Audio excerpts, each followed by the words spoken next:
नमस्कार सम्पूर्णमा अभिवादन जय श्रमदान मित्रहरू। आज म छोटो यस सामाजिक सञ्जाल मार्फतबाट छोटो भिडियो सन्देश लिएर आएको छु। अहिले सामाजिक सञ्जाल तातिरहेको अवस्था छ। हिजो पुस 1 गतेको दिनमा श्रम संस्कृति पार्टीको केन्द्रीय उपाध्यक्ष देवराज लामाज्यूलाई सिआइबीद्वारा उहाँको 2067 सालको काण्डलाई लिएर केसलाई लिएर सिआइबीले अनुसन्धानको लागि भनेर सिआइबीले पक्राउ गरेर लगेको अवस्था छ। अहिले सामाजिक सञ्जाल तातिरहेको अवस्था छ र यसको विषयमा हाम्रो श्रम संस्कृति पार्टीको केन्द्रीय अध्यक्ष हर्क साम्पाङज्यूले प्रष्ट धारणा राख्नु भइसकेको छ। अनुसन्धानले हामी कुनै पनि हस्तक्षेप गर्दैनौँ। अनुसन्धानले के बताउँछ, यदि हाम्रो उपाध्यक्षज्यूको कुनै गल्ती छैन भने उहाँलाई हामी स्वागत गर्छौँ र यदि उहाँको केसहरूमा त्रुटि कमजोरी गलत देखियो भने उहाँ स्वत पदबाट निलम्बन हुनेछ भन्ने चाहिँ उहाँले प्रष्ट धारणा राख्नु भइसकेको छ। र यसै बिचमा पनि यो छोटो भिडियोबाट म हजुरहरूमाझ केही मेरा अभिव्यक्ति गर्न, मेरा भनाइ पनि अभिव्यक्ति गर्न चाहेको छु। सर्वप्रथम त यो अहिलेको हाल वर्तमान सरकार, जुन सरकारलाई हामी धन्यवाद दिन चाहन्छौँ। साँच्चै नै हामी यो मुलुक बनाउन, यो देश र जनताको निम्ति भनेर श्रम संस्कृति पार्टी स्थापना भएको छ। श्रम संस्कृति पार्टीको भ्रष्टाचार, व्यथिति, विसङ्गतिलाई चिर्नको निम्ति हामी अगाडि आएका छौँ। हामी गुण र दोषको आधारमा हामी व्याख्या गर्छौँ। हामी कुनै आरोपित व्यक्तिहरूलाई हामीले, हाम्रो पार्टीले साथ सपोर्ट समर्थन दिनेवालामा हामी छैनौँ। हामी गुण र दोषको आधारमा हामी छुट्याउँछौँ र त्यस अर्थमा हामीले अनुसन्धान हुनुपर्छ, सबैलाई न्याय हुनुपर्छ, सबैलाई कानुनी राज्यमा सबैलाई विभेद हुनु हुँदैन, सबैलाई बराबर हुनुपर्छ भन्ने छ। र यो सरकारलाई हामी यो मान्नेमा धन्यवाद दिइरहेका छौँ कि जति पनि नेपालको व्यथिति, विसङ्गति र भ्रष्टाचारको जति पनि चाङ लागेको छ, 2047 सालदेखिको जति पनि नेपाली जनताले भ्रष्टाचार, व्यथिति, विसङ्गतिको विषयमा आवाज उठाइरहनु भएको छ, ती कुराहरू, ती फाइलहरूलाई पनि हजुरहरूले, यो सरकारले जनताको मागलाई कार्यान्वयन गर्नुपर्छ। सुरुवात श्रम संस्कृति पार्टीको हाम्रो उपाध्यक्ष लाई तपाईहरूले अनुसन्धान गर्नु हाम्रो कुनै आपत्ति रहेन। अब यो कुरामा चाहिँ हामीले विभेद हुनु हुँदैन, किनभने नेपाली जनताले सबै कुराहरू बुझिसकेका छन्। नेपाली जनताले न्याय मागिरहेका छन्। कसैलाई विभेद हुनु हुँदैन, सबैलाई सम्मान हुनुपर्छ भन्ने नेपाली जनताको, अहिलेको वर्तमान नेपाली जनताको माग रहेको छ।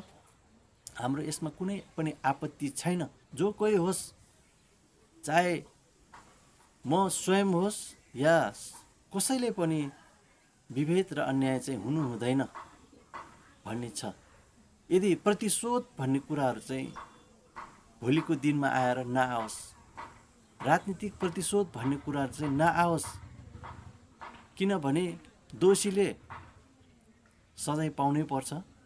यदि निर्दोष छ भने उसले सफाई पाउनै पर्छ। निर्दोष व्यक्तिलाई पनि विभिन्न प्रतिशोधको निम्ति, राजनीतिक प्रतिशोधको निम्ति यो राजनीतिक श्रम संस्कृति पार्टीको एउटा नेपाली जनताले एउटा विश्वास गरेर एउटा जनलहर उत्रेको छ। त्यस अर्थमा श्रम संस्कृति पार्टीलाई क्षति पुर्याउनको निम्ति प्रतिशोध साधेको छ भने यस्तो यो कुनै पनि मूल्य मान्यतामा हुने छैन। यसको विरुद्धमा नेपाली जनताले आवाज उठाउनेछ। यस्तो हुनु हुँदैन भन्ने हाम्रो जोरदार माग छ।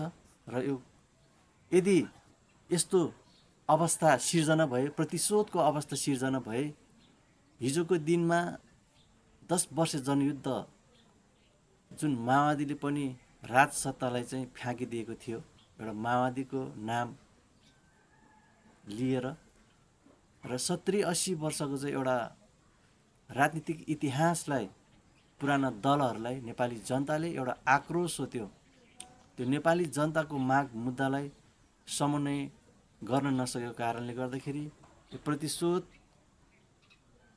कारणले गर्दाखेरि, यो आक्रोशले गर्दाखेरि 48 घण्टामै सरकार ढलेको कुरा हामी सबैले सर्वविदित नै छ।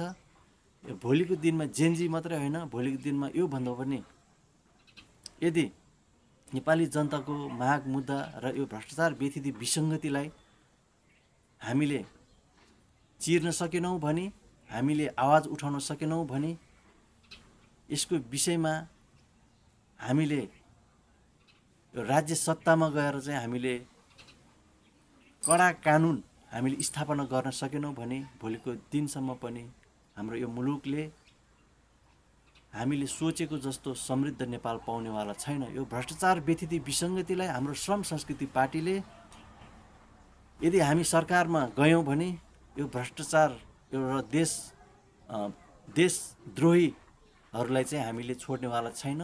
हामीले यो सानोतिनो कानुनले पुग्नेवाला छैन। यसको निमित्त हामीले मृत्युदण्डसम्मको पनि कानुन बनाउनु पर्ने आवश्यक छ र हाम्रो श्रम संस्कृति पार्टीले त्यो कानुन पनि बनाउँछौँ।